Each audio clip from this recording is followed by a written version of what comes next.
10 movie के start में हम ऑलमोस्ट 10 साल की छोटी सी प्यारी सी बच्ची को देखते हैं। इस बच्ची का नाम सोफी था, जो कि एक अजाइलम में रहती थी क्योंकि उसके पेरेंट्स की डेथ हो गई थी। सोफी को नींद ना आने की बीमारी थी, इसीलिए वो पूरी रात जागकर गुजारती थी और अजाइलम में फिरती रहती थी क्योंकि उसे पूरी रात ही नींद नहीं आती थी। और हर बच्चे की तरह उसका भी एक डर था कि एक बाबा जी हैं जो रात के अंधेरे में आते हैं और बच्चों को उठा कर ले जाते हैं और फिर वो इन बच्चों को मारकर खा लेते हैं। एक रात जब सब सो रहे होते हैं तब विंडो के पास से उसे बिल्ली की आवाज सुनाई देती है। अब क्योंकि उसे नींद नहीं आ रही थी, इसीलिए उसे देखने के लिए बाहर जाती है। वो जब बालकनी में होती है तो देखती है कि कुछ बिल्लियों ने डस्टबिन को गिरा दिया है। फिर सडन वो देखती है कि बिल्डिंग के पीछे से एक जायंट कार डस्टबिन को उठाकर उसकी जगह पर रख देता है। इसके बाद बिल्डिंग के पीछे से एक काफी बड़ा जायंट बाहर आता है। सोफी उस जायंट को देख चुकी थी और वो भी सोफी को देख चुका था। उसे देखकर वो डर जाती है और जल्दी से अपने बिस्तर पर चली जाती है, लेकिन वो जायंट विंडो से हाथ अंदर डालकर सोफी को उठा लेता है और उसे अपने साथ ले जाता है। हम देखते हैं कि ये जायंट इंसानों के सामने नहीं आता था और जब उसके रास्ते में कोई इंसान आता था तो वो किसी न किसी तरह खुद को छुपा लेता था और फिर सबकी नजरों से बचते हुए वहाँ से निकल जाता है। फिर वो सोफी को भी अपने साथ लेकर एक दूसरी दुनिया में आ जाता है और ये दुनिया थी जायंट्स की दुनिया, यानी यहाँ पर सिर्फ जायंट्स रहते थे। सोफी देखती है कि ये तो एक काफी बड़ा घर है और वहाँ की हर एक चीज जायंट्स की तरह ही बड़ी थी। सोफी वहाँ से भागने की कोशिश करती है, जिस पर वो जायंट कहता है कि यहाँ से भागने का कोई भी रास्ता नहीं है, इसीलिए तुम यहाँ से कहीं भी नहीं जा सकते। ये सुनकर वो डर जाती है। वो नोटिस करती है कि ये एक बुरा जायंट है। वो जायंट सोफी को एक पैन पर रख देता है और बोलता है कि मुझे बहुत भूख लग रही है, मुझे इतनी भूख लग रही है कि मुझसे वो कंट्रोल ही नहीं हो रही है। सोफी समझ रही थी कि ये जायंट मुझे ही खाने वाला है। वो वहाँ पर और भी जायंट्स के हंसने की आवाजों को नोटिस करती है, इसीलिए वो उस बुरे जायंट से पूछती है कि क्या यहाँ पर और भी जायंट्स हैं, जिस पर वो बुरा जायंट कहता है कि जी हाँ, यहाँ पर और भी जायंट्स हैं और वो सारे जायंट्स कैनिबल है, यानी वो इंसानों को कच्चा ही खा लेते हैं क्योंकि उन्हें किसी भी इंसान पर तरस नहीं आता और जो भी उनके हाथ लग जाता है वो उस इंसान को निगल जाते हैं। ये सुनकर सोफी और ज्यादा डर जाती है, इसीलिए वो बुरे जायंट से पूछती है तो क्या आप भी मुझे खा लेंगे, जिस पर वो बुरा जायंट कहता है कि नहीं, मैं इंसानों को नहीं खाता क्योंकि मैं एक वेजिटेरियन जायंट हूँ, ना कि कैनिबल। और ये बुरा जायंट सिर्फ एक वेजिटेबल ही खाता है जो टेस्ट में बिल्कुल भी अच्छी नहीं थी, लेकिन इसके बावजूद भी वो इंसानों को खाना नहीं चाहता और इससे ये बात जाहिर होती है कि वो एक अच्छा और रहमदिल जायंट है। वो उस बुरे जायंट से पूछती है कि अगर आप इंसानों को नहीं खाते तो फिर आप मुझे यहाँ पर क्यों लेकर आए हैं, जिस पर वो बुरा जायंट कहता है क्योंकि तुमने मुझे देख जो लिया था और तुम मेरे बारे में वहाँ पर किसी को बता देती जिससे मेरी जान खतरे में पड़ सकती थी, जिससे इंसानों को हमारा पता चल जाता और वो यहाँ पर आ जाते और बाकी जायंट्स को भी मार डालते और यही वजह है कि मुझे तुम्हें यहाँ पर लाना पड़ा और अब तुम अपने सारी जिंदगी यहाँ पर मेरे साथ ही गुजारोगी। जिस पर सोफी कहती है कि नहीं, मैं तो यहाँ से भाग जाऊंगी, जिस पर वो बुरा जायंट कहता है कि नहीं, तुम यहाँ से निकलने की गलती भी मत करना वरना बाहर बैठे जायंट्स को तुम पर तरस नहीं आएगा। ये कहकर वो बुरा जायंट सोफी को एक बोर्ड पर रख देता है और उसे कहता है कि तुम थोड़ी देर रेस्ट कर लो, लेकिन सोफी को तो नींद ही नहीं आती थी। फिर वो देखती है कि वो जायंट अपने बैग से बड़ी बड़ी बॉटल्स निकाल रहा है। उन बॉटल्स में कोई चीज थी जो चमक रही थी। फिर वो उस जायंट से पूछती है कि इन बॉटल्स में क्या है, जिस पर वो जायंट कहता है कि इसमें ड्रीम्स हैं, यानी ख्वाब। इस पर वो कहती है अच्छा,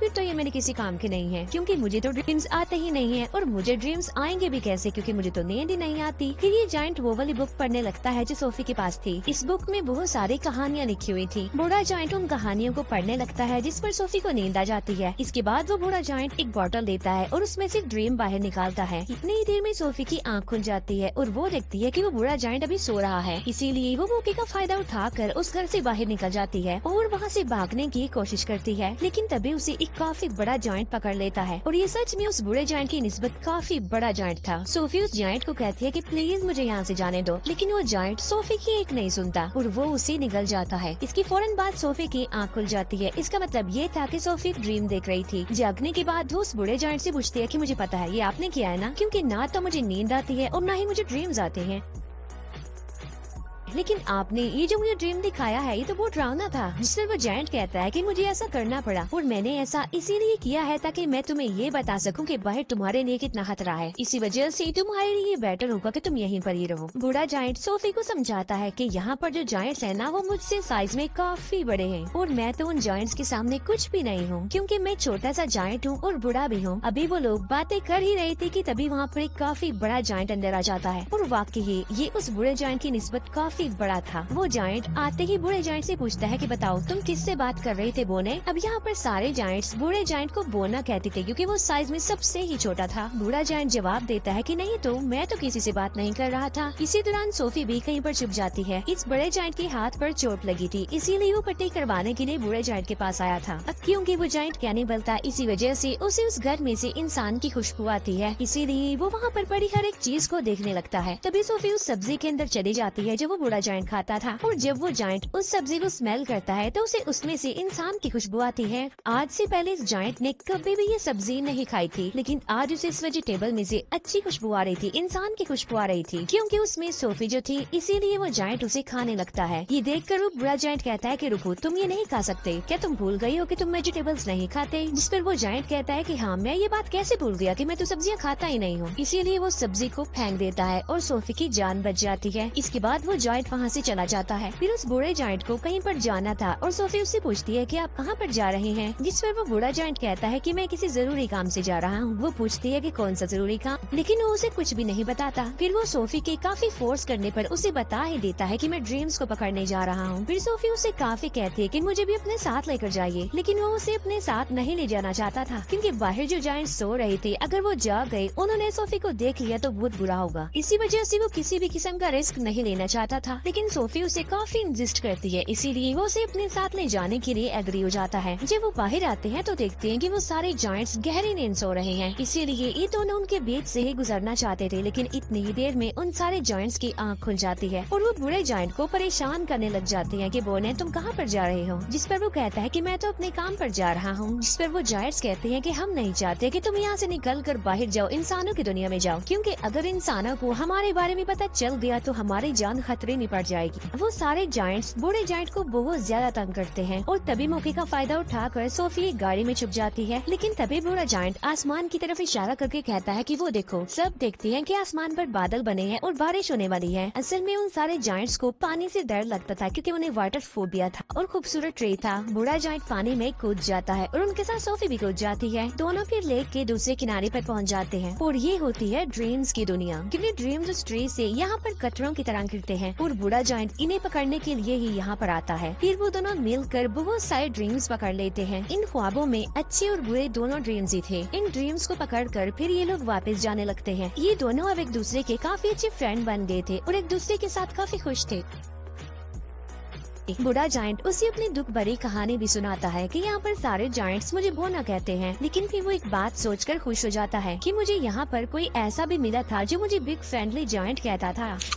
ये सुनकर सोफी कहती है तो आज से मैं भी आपको बिग फ्रेंडली जायंट यानी BFG ही कहूँगी। ड्रीम्स पकड़ने के बाद ये लोग सिटी में घूमते फिरते हैं, जहाँ पर बच्चे अपने अपने घरों में सो रहे होते हैं और बिग फ्रेंडली जायंट यानी BFG उन्हें नींद में बहुत अच्छे ड्रीम्स देता है, ताकि लोगों को उनके ड्रीम्स में खुशियाँ मिल सके। यहाँ पर हम ये जान पाते हैं कि BFG एक बहुत ही अच्छे दिल का जायंट है, जो ड्रीम्स की दुनिया से ड्रीम्स ला कर लोगों को देता है, ताकि सोते हुए ही सही ये उन लोगों की जिंदगियों में खुशियाँ तो ला सके। सोफी पूछती है कि ड्रीम्स के बारे में आपको क्या आपके पेरेंट्स ने बताया था, जिस पर वो जायंट यानी BFG कहता है कि जायंट्स के पेरेंट्स नहीं होते। फिर वो BFG से उसकी एज पूछती है कि आपकी उम्र कितनी है। BFG जवाब देता है कि जितनी उम्र इस दुनिया की है उतनी ही मेरी है, यानी जब से ये दुनिया बनी थी तब से ये जायंट्स भी बन गए थे, लेकिन ये इस दुनिया में इंसानों से छुप कर रहते हैं दीवारों के पीछे। फिर वो दोनों वापस जाने लगते हैं। सोफी अचानक पूछती है कि मेरा ब्लैंकेट कहाँ पर है। असल में सोफी का ब्लैंकेट जायंट्स की दुनिया में ही रह गया था और इस बात की वजह से BFG परेशान हो जाते हैं। इसीलिए वो सोफी को कहते हैं कि अब मैं तुम्हें अपने साथ नहीं ले जा सकता, क्योंकि अब तक उन जायंट्स को पता चल गया होगा कि मेरे साथ कोई इंसान भी है। और यहाँ पर BFG सोफी को एक बात बताता है कि बहुत सालों पहले मुझे एक बच्चा मिला था और वो भी इतना ही प्यारा और इनोसेंट था जितने कि तुम हो, और तुम्हारी तरह उसने भी मुझे देख लिया था। इसी वजह से मैं उस बच्चे को भी जायंट्स की दुनिया में ले गया और उसी बच्चे ने मुझे पढ़ना सिखाया। और ये जो जैकेट तुमने पहन रखी है ये मेरे उसी मासूम छोटे से फ्रेंड की है, लेकिन इससे पहले कि मैं उस बच्चे को उसकी दुनिया में वापस लेकर आता काफी देर हो चुकी थी। और मैं बिल्कुल ये नहीं चाहता कि जो उस बच्चे के साथ हुआ है मेरे उस दोस्त के साथ हुआ है वो तुम्हारे साथ भी हो, क्योंकि तुम भी तो मेरी एक दोस्त ही हो ना। इसीलिए वो सोफी को वहीं पर छोड़कर वहाँ से जाने का फैसला करता है। हालांकि सोफी उन्हें काफी मना करती है यहाँ रुकने पर और उसके साथ चलने की जिद करती है, लेकिन वो जायंट इस बार उसकी बात नहीं मानता। तब BFG उसे अजाइला में छोड़कर वहाँ से जाने लगता है। अब क्योंकि सोफी वहाँ पर रुकना नहीं चाहती थी, इसीलिए वो बालकनी से कूद जाती है, क्योंकि उसे पता था कि BFG उसे बचा लेंगे। और होता भी ऐसा है। BFG उसे बचा लेता है और इसीलिए ना चाहते हुए भी उसे सोफी की बात माननी पड़ती है। इसी वजह से वो उसे जायंट्स की दुनिया में दोबारा से ले आता है, जहाँ पर बाकी जायंट्स पहले ही उन लोगों के लिए वेट कर रहे थे, क्योंकि सारे जायंट्स जान चुके थे कि बूढ़े जायंट के पास कोई इंसान है। इसीलिए सारे जायंट्स अब जानना चाहते थे कि वो इंसान कौन है, कहाँ पर है। इसीलिए वो ब्लैंकेट की खुशबू की मदद से BFG के घर को चेक करते हैं और सारे सामान की तोड़ फोड़ कर देते हैं। लेकिन BFG उस ब्लैंकेट को जला देता है जिसमें सोफी की खुशबू थी। फिर वो उन सारे जायंट्स को अपने घर से जाने के लिए बोलता है। सोफी वहाँ दीवार पर लगी एक पिक्चर को देखती है जो कि प्रिंसेस की पिक्चर थी। उस पिक्चर को देखकर सोफी को एक आइडिया आता है और वो BFG को कहती है कि आप प्रिंसेस के लिए एक ड्रीम बनाएं और उस ड्रीम में आप ये बताना कि जायंट्स की एक दुनिया पाई जाती है इसी दुनिया में, और वो सारे जायंट्स इतने खतरनाक हैं कि बच्चों को मार कर खा लेते हैं, और इसी ड्रीम में आप हम दोनों को भी शामिल कर लेना ताकि जब हम प्रिंसेस के सामने जाएं तो वो हमें पहचान लें। ये सुनकर BFG ऐसा ही करता है और वो जायंट्स की दुनिया में रहने वाले सारे जायंट्स का एक ड्रीम बनाता है और वो उस ड्रीम में खुद को और सोफी को भी डाल देता है और साथ साथ वो सिटी के बहुत सारे मिसिंग बच्चों को भी डाल देता है। फिर वो उस ड्रीम को लेकर प्रिंसेस के घर के पास चले जाते हैं और ये प्रिंसेस की नींद में वो ड्रीम डाल देते हैं और प्रिंसेस वो सब कुछ देख लेती है जो ये प्रिंसेस को दिखाना चाहते थे। प्रिंसेस की जब आँख खुलती है तो वो बहुत ज्यादा डरी हुई होती है क्योंकि ये एक ड्राउनर ड्रीम था, क्योंकि जायंट्स बच्चों को खा रहे थे। प्रिंसेस इस ड्रीम के बारे में अपने केयर टेकर को भी बताती है, जिस पर वो केयर टेकर कहती है कि आप फिक्र मत कीजिए, ये आपका सिर्फ एक ड्राउनर ड्रीम था। लेकिन जब वो न्यूज़पेपर पढ़ती है तो कहती है कि ये तो बहुत अजीब बात हो गई, क्योंकि कल रात बहुत सारे बच्चे मिसिंग हो गए थे अपने अपने घरों से और ये सेम वैसा ही हुआ है जैसा आपने ड्रीम देखा है।